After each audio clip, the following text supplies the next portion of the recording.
move on. So we're going to get to solving triangles. We're going to review the basics very quickly on the front side of this first page.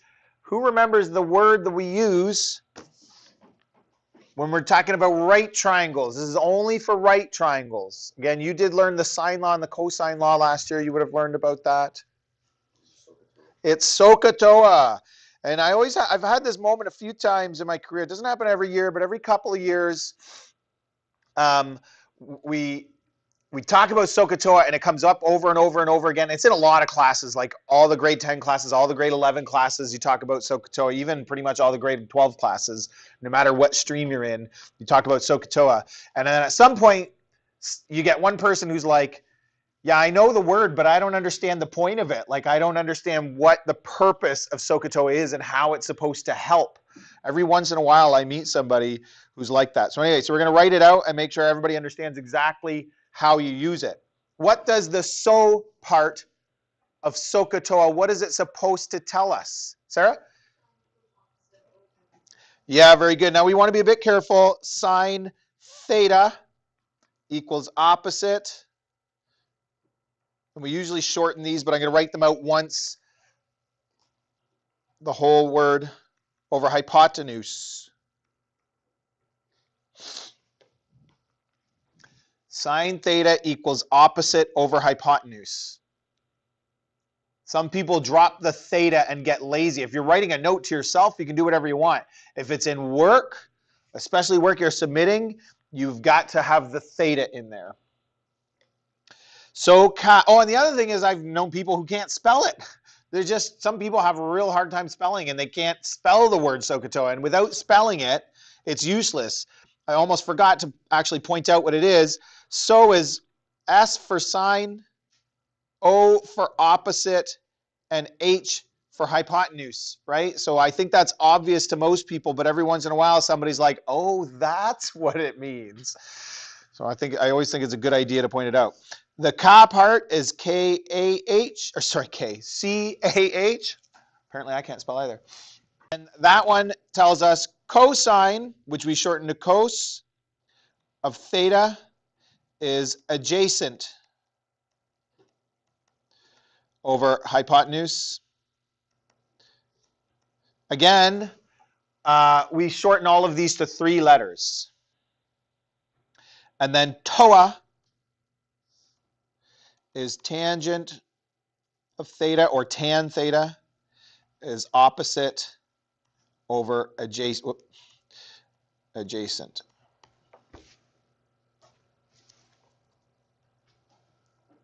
Any questions so far? And I'm going to write this down as well. Theta is always an angle.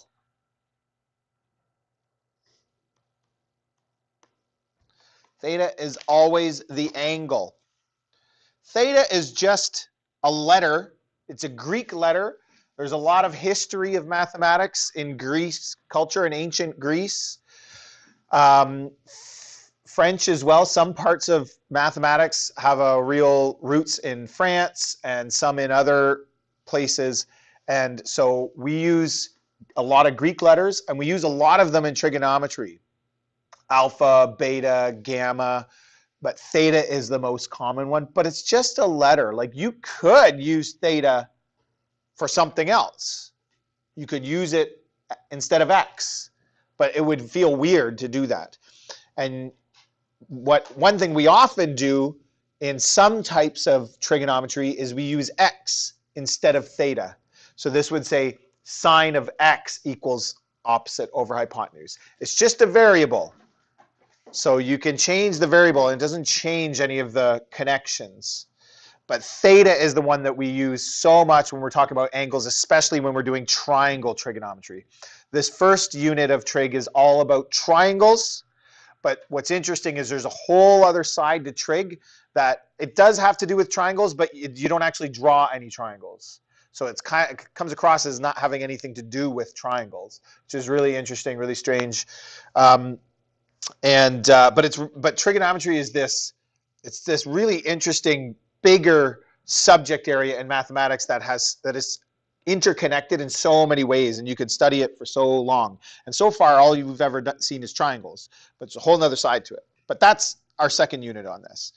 Okay, so we've got Sohcahtoa. What that does is that helps us memorize the three ratios or formulas that we need for doing trigonometry, and this is only for right triangles. Sohcahtoa does not work in non-right triangles. Okay, what is a right triangle?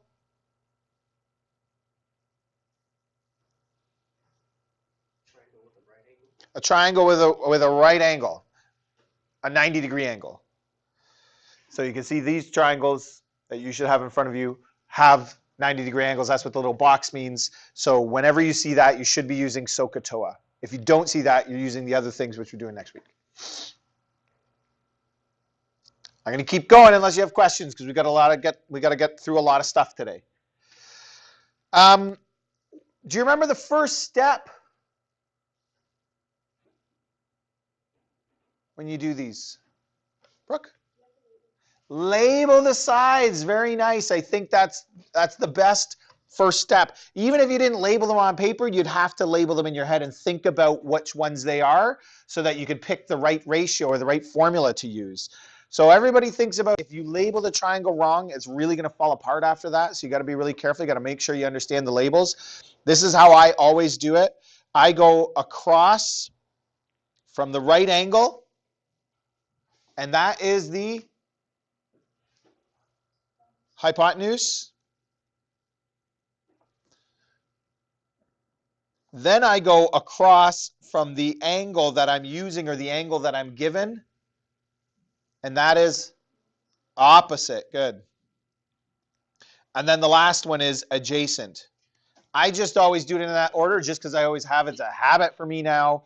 If you ever have trouble with this, I would say do the same thing. It's so useful to build little habits. Start with this, do this first, then do this, and get the last one.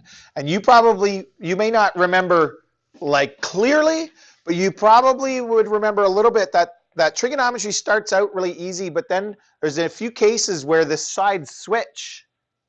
Opposite and adjacent trade places. Hypotenuse is always hypotenuse, right? But opposite and adjacent can flip. And you got to understand that. And if that's happening, you got to make sure you do that. So there's a couple of cases where things do get a little stranger. What do we know hypotenuse doesn't change. What else do we know about hypotenuse? It's the longest side. When you're doing triangle trig, that's really useful because I always know that side should be longest. How is that going to help me? If I solve this and I get 10 for my hypotenuse, that's got to be wrong. So sometimes in trig, there's these little checks, if you're thinking and paying attention, that you would know that you've done something wrong. Not always, but sometimes. Okay, so, and then this is the last thing that I do. That you don't have to do all of these things, but they're a good idea to make sure you get the right answer and to sort of make your life easier, that kind of thing, is I circle the one with the X and I circle the one with the number, or I circle the two with the numbers. Because some people get confused and then they start trying to use opposite, but I can't use opposite. I'm not looking for it and I don't know it. I'm going to use the two that are circled. Which of the three ratios from Sohcahtoa uses the two that are circled? Cosine uses adjacent and hypotenuse. So that's what we're going to use for this one. And we write down the formula.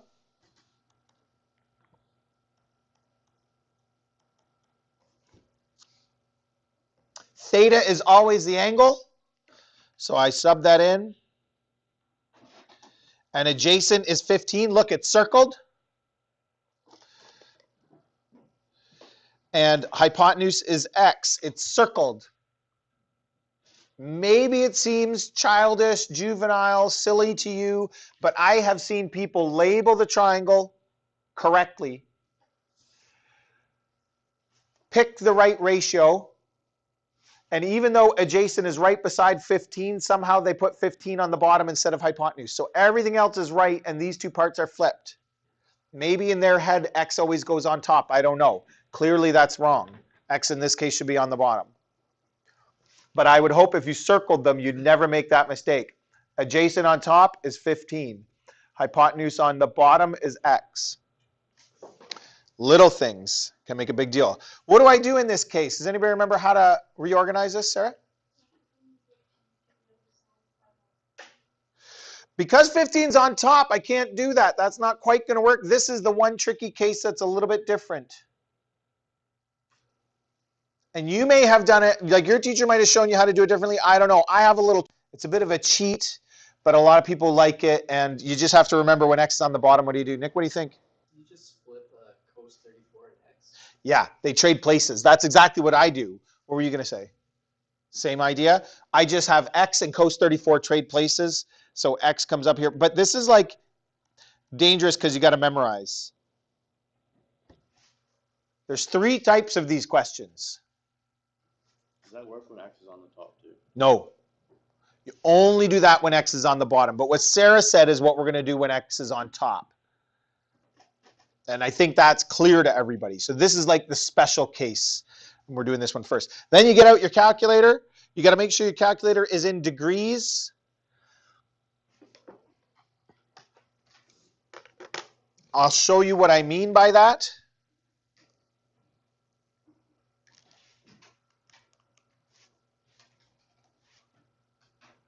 So it's a little bit hard to tell, but on this calculator right there is an R, and that means I'm in the wrong mode. And every calculator is different. And in this case, if I go shift and I hit this button, it's DRG, and then I hit 1. Let's see. Nope, that's actually not the way that you set it up. There we go. I hit setup, and then I pick 3 for degrees. And it should change to a D. I'll help you if you're in the wrong mode. But and again, I've seen this every couple of years. It only happens once, but somebody does an entire test with their calculator in the wrong mode and all their answers are wrong. And I mean, that's kind of your fault because you're supposed to have the calculator in the right mode, but that's not the point. Like, you may have done everything correctly and your calculator spit out the wrong answers at you. But in some cases, it doesn't make any sense because you would get answers on word problems that make no sense at all. So it ends up costing you a lot. Anyway, in this case, I'm going to go 15 divided by cos 34. And I get 18. And this is a side length, so we're going to round it to 1 decimal place. 18.1 meters. Make sure you can get that on your calculator. A big part of what we're doing today is you know how to use your calculator. Don't use your cell phone, and then all of a sudden when there's a test, you try to learn how to use a calculator. There's calculators in here. Borrow one. You can even borrow one of the good ones every day if you want. Make sure you have a proper calculator so you can make sure you learn how to use it. If I were to do it on, I don't even think these ones have cosine. These ones don't even have sine, cosine, and tangent on them, so that's not going to work. And all the other good ones are gone. If I was to do them on some other calculator, so you may have one, the order you punch it in is a bit different. So you just have to learn yours. Okay, let's try the next one. What's the first step? Label. Across from the right angle is hypotenuse. Across from the angle, which, oh, we're going to change the angle to 15, by the way. Change that angle to 15. Because otherwise 20 and 20 is kind of confusing. So that's opposite. And the last one's adjacent. You may have already noticed we're not going to need that one because I'm using opposite and hypotenuse. And which of the 3 ratios uses opposite and hypotenuse? Sine.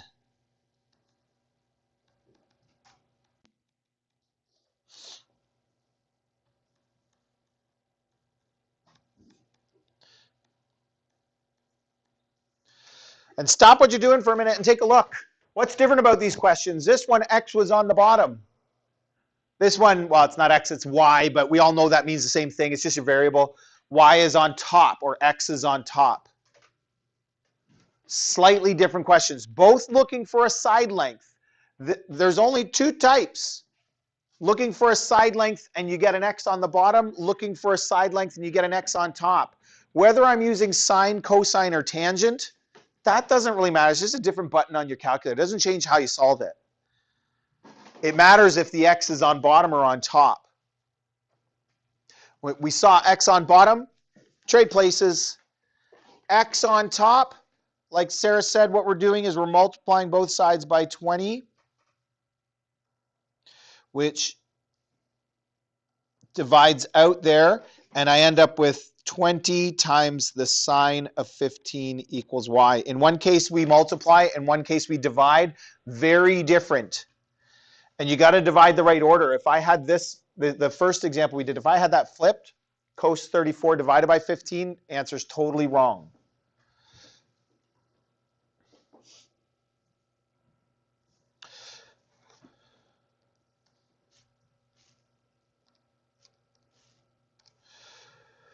And I got 5.2. Anybody else get 5.2? Very nice. And this one is in centimeters. We usually round side lengths to 1 decimal place, but if the instructions say otherwise, you do that. And we usually round angles to the nearest degree. You probably remember that from last year. Just for the record, by the way, there's a reason why these trade places.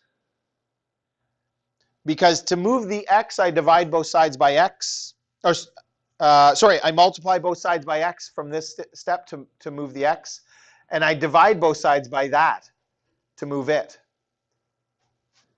So like we're using algebra steps to do this, but I think it's a nice little shortcut that they just trade places. But make sure you understand sort of why and that you can do that correctly. Okay, last type of question that we do. And then we're going to put it all together. Say that again? 5.2, yes. Yeah. Solving for an angle. The setup is all basically the same, but then what you punch into your calculator is a little bit different. What's our first step still? Label the sides. Hypotenuse. Across from the angle, which is theta in this case, is opposite. And then the last one is adjacent. Whoops. And I circle opposite and adjacent. Alexis, what do you think? Which one has opposite and adjacent? Toa. So we saw cosine, we saw sine. Now we're going to see tangent. Again, it doesn't really make a difference which one of those three you're using. They all act the same. It's just a different button on your calculator.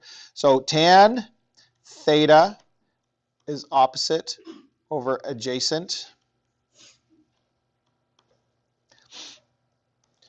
Tan theta is opposite, which is 4, over adjacent, which is 3. Depending, let me see what kinds of calculators. You look like you're going to be fine, though. So you're going to type it in like this. You're going to hit, do you remember, does anybody remember what you do for the calculator for this one? Very nice. Second function tan or shift tan. So when you're looking for an angle, you got to hit your shift button first. So shift tan, bracket. If it doesn't open a bracket for you, try this on your calculator. Make sure you can do it correctly. 4 divided by 3. And you should get, and this one's fewer steps. So you like write the equation, sub in, solve, right? Actually, I'm going to write this down just so it's for the record in our notes, but you don't have to write this every time. So I go theta equals tan to the negative 1. You notice when you hit shift, that thing comes up of 4 divided by 3. But you don't have to write that down every time, although some people like to. And I got 53 degrees. Other people got that? Nice. Everybody loves trigonometry, right? It's like step by step, pretty simple, pretty straightforward. So we did the 2 different kinds of side length, x on top, x on bottom, and angle. And that's what every kind of question is. All right, on the back of your page. Solving a triangle for us has a particular sort of definition. What we mean when we say we're solving a triangle is we're finding all the missing information. Triangles have 3 side lengths and 3 angles. That's 6 things total. You're always going to be given 3 or more. You have to be given at least 3. And your job is to find the other 3 when you're asked to solve. And then we're going to do this little summary, and you probably did this last year, but if you weren't doing it, do it this year. You have to. I want to see it. Trust me, it'll make your life easier. Some people are starting. Hold on. I want to remind you of a couple little tricks here. Our triangle is labeled. If it's not labeled, you want to label it. We always use capitals in the corners, capital letters for angles, and I use small letters for side lengths. And what do we need to know about the small letters? I'm not going to use ABC. What am I going to use? So when I have N, I go directly across and I get little n. When I have M, I go directly across and I get little m. And then across from big L is little l.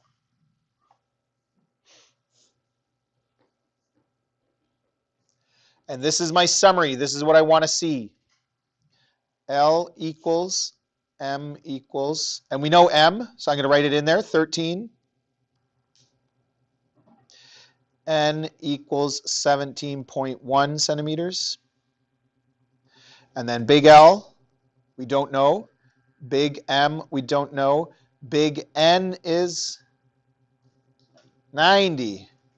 So I'm given 3, I find the other 3. Some people don't want to write out the summary because they think, I don't know, I guess it's a waste of their time. Trust me, it'll make your life easier. It summarizes what you already know and what you have to find and what you good stuff. Sometimes you kind of have to start with a particular one. Sometimes you can choose. In this case, we could start with whatever we want. I'm going to start with little l first. And I'm going to make a little title for what I'm doing. Part of that is for when I look at your work, but part of that is for you as well, so you know what you're actually trying to find. When we're solving for a triangle, part of what people have a hard time with is they just don't know where to start because you have some choice of what to do. So pick and go for it.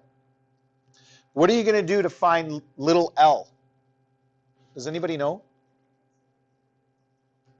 Yeah, very good. We're going to now you don't have to.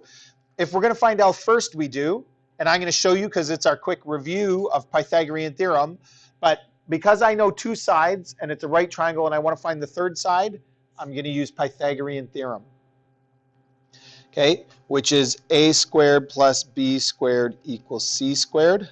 Where c is always the hypotenuse, the longest side. The other 2 have to add up to it, obviously. And a and b are the other 2 sides. So I'm going to say a is L and b is 13.0.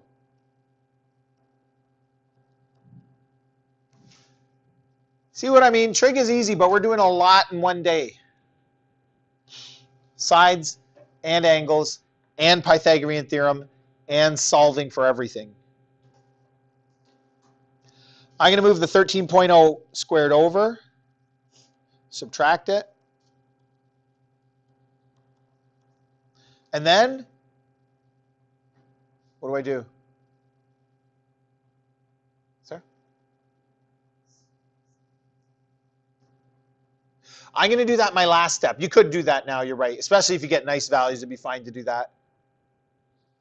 What's the last thing I have to do to get L? I got to take the square root of both sides, right? So L is the square root of 17.1 squared minus 13.0 squared. And if I do it this way, I can put the whole thing into my calculator in one shot.